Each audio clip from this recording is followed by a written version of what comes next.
Hey folks, welcome back. This is my second video today.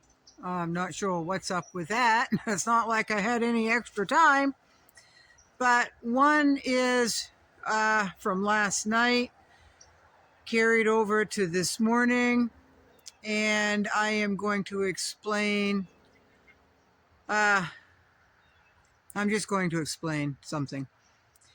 Y'all know that I live in the woods. I live next to a bog. I live in bear country, black bear country. And people are they're always asking me, aren't you scared of bear? Now, I repeat myself over and over and over again, but more people keep asking. No, I'm not scared of bear, folks. The only time I'm even cautious about bear is when the cubs are with mama, right? Then I'm a little bit more in tune. If I know it's a male bear, I don't have any problem with that at all. If I see what looks to be like a female bear, I look for cubs. I do. So I see bear here so often, folks. It is commonplace. If I don't see the bear in person, I see the tracks, and it's almost every day, folks. Almost every day. So they've been up on my deck. They've peeked in my windows. They've gotten in my coop. They've gotten in my woodshed, and I have a ton of berries around here, right? Wild berries. So, and being next to the bog in early spring, bear go after turtles, and there's a lot of turtles and frogs in that bog.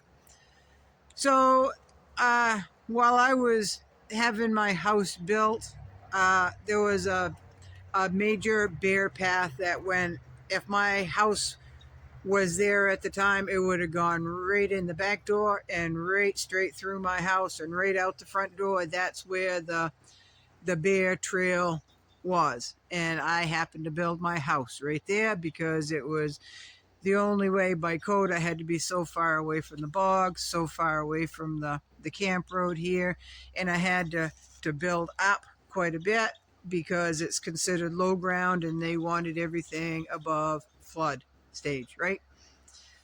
So the bear here, I have come to respect the bear respect me. I know they watch me. If they don't watch me every day, I know that they watch me often enough to know that I just go on my merry old way and I just go and do what I need to do. I do not chase them. I do not shoot at them. I do not do anything. If they are getting out of hand and I need them to move, I will speak to them. Right? I have never had an incident. I've had some bear right up close and personal to me, folks, including last night. So, should I have done something different? Absolutely. I should have scanned the area with my headlamp. I did not do that. I was tired. I had a long day. I had a very long weekend, and I just needed some sleep, right? So, if you watch the video coming up, my cousin Shay, she says that I should carry a GoPro right on my head. Anytime I step outside my house door, I should have a GoPro on videotaping because I see the damnedest things, folks. I do. And a lot of times I don't even say what I see or what has happened because nobody would believe me, folks. They just wouldn't. I've seen some very bizarre things here. I've seen some very fascinating things here. And I've seen some things that I cannot explain here. And I'm not going to get into that because there's a lot of judgment. There's a lot of judgment when somebody says they've seen certain things. So I just keep my mouth shut and tell the people that I trust, right? So I do know that what some people think are myths, I can tell, or folklore, I can tell you right now, I know for a fact that certain things are real. I do, and you can call me crazy, you can call me an exaggerator, but remember, folks, I'm out in the woods and I'm very in tune with my surroundings when I want to be. If there is something out of place in that entire bog, I notice it. I do. I just notice it. I know what is around. I know the change of the seasons. I know when a branch breaks on the top of a tree here, folks. So if you pay attention, you know when the smallest, simplest little thing is out of place, right? If you pay attention, you see way more than, well, take last night, for example. What I did was probably not the smartest thing.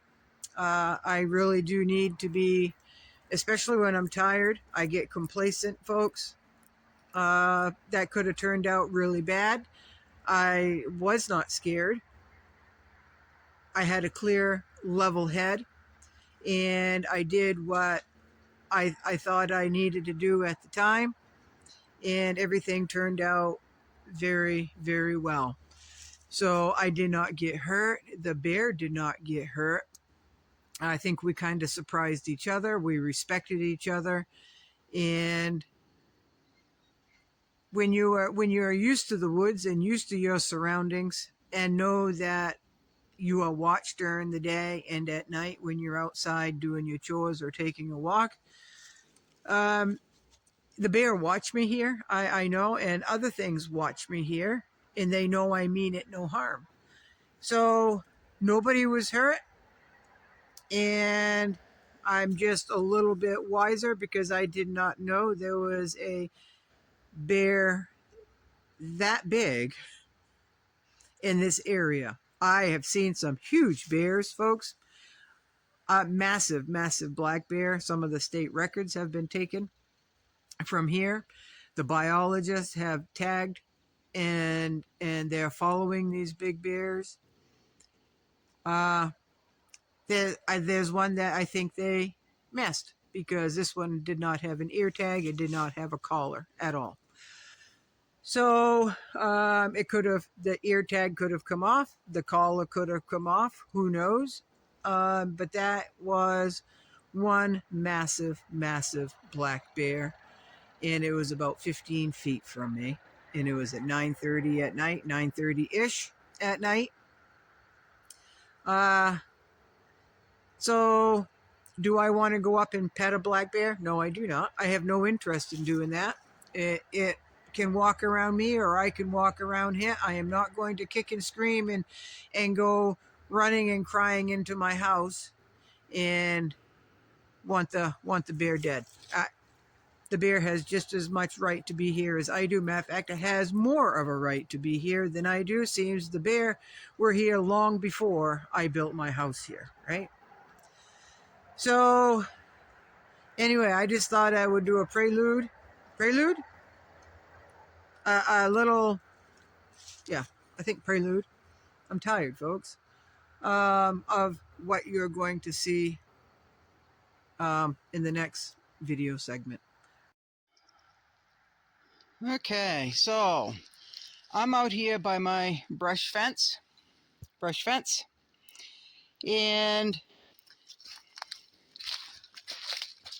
I came in through that opening right there, and came over here. I had my drill. I was taking apart the outside shower, had my drill on that stump that you can see right there. So I had come through this opening, walked along the fence here, went down there and cut across to, because there's some little stubbles there, to retrieve my drill, because I had forgotten it, right? And once I got over there, I just felt like something was standing right beside me.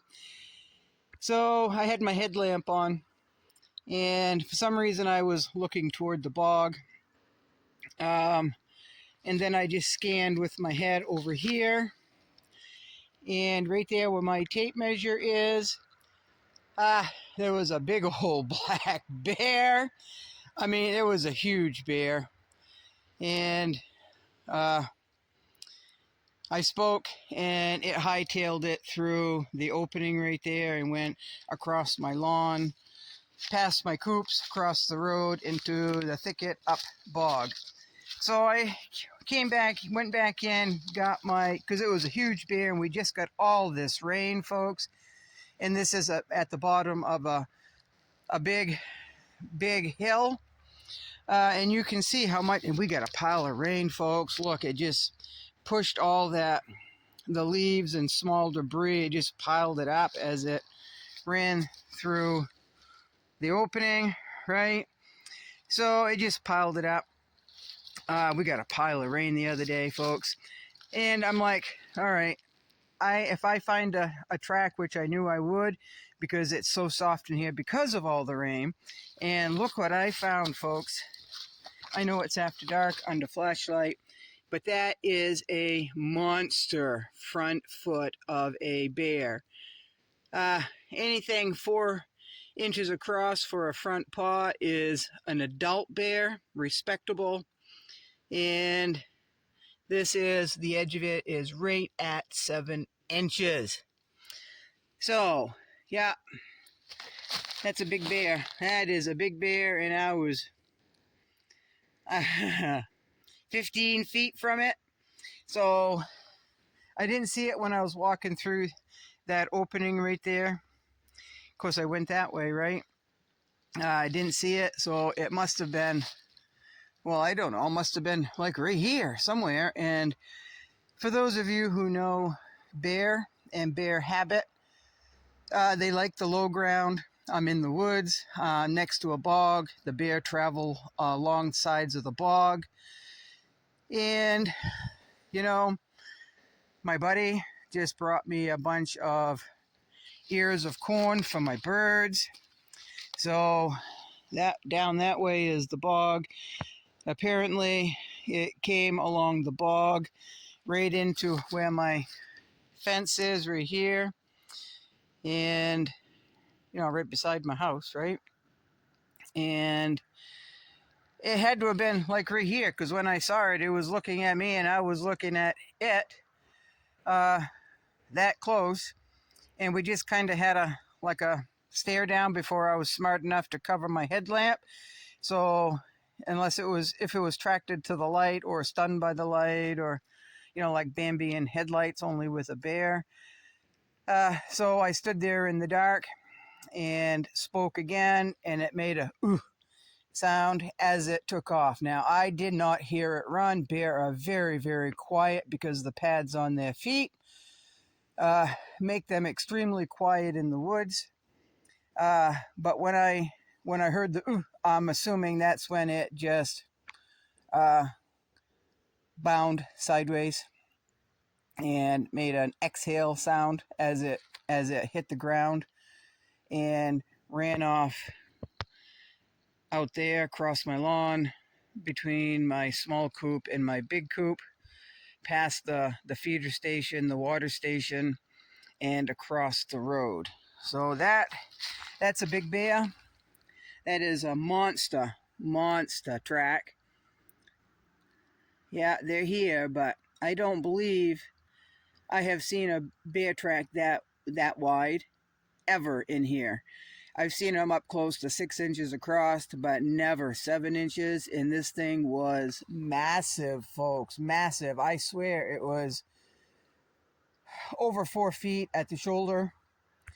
And yeah, its ears were way off to the side, not on top of its head. It had a huge head. It looked very, excuse me, it looked very, very healthy. So I think I surprised it and it surprised me. And probably it was like right here somewhere, because I was watching, excuse me, I was watching where I was going. So my head was pointed down to the ground so I didn't trip.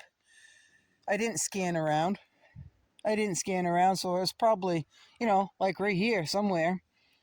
And probably it just thought I was going to mosey down and it was just going to, you know, go through there where I just come in, right? So that's a respectable track, folks. Yeah, only one. I'm pretty sure it was a big old male. So here it is. Here it is. Here it is. Life in the woods. Okay, it is the next morning, and here is the same track that I showed you after dark with the flashlight. The wind's been blowing a little bit, so there's a lot of dead leaves in there. But that is one track. It's right here to here, 7 inches, and you can clearly see the toe. And earlier when I was out here just after daybreak, you could see the claw, the toenails, but the leaves have blown in since. But there's that same track.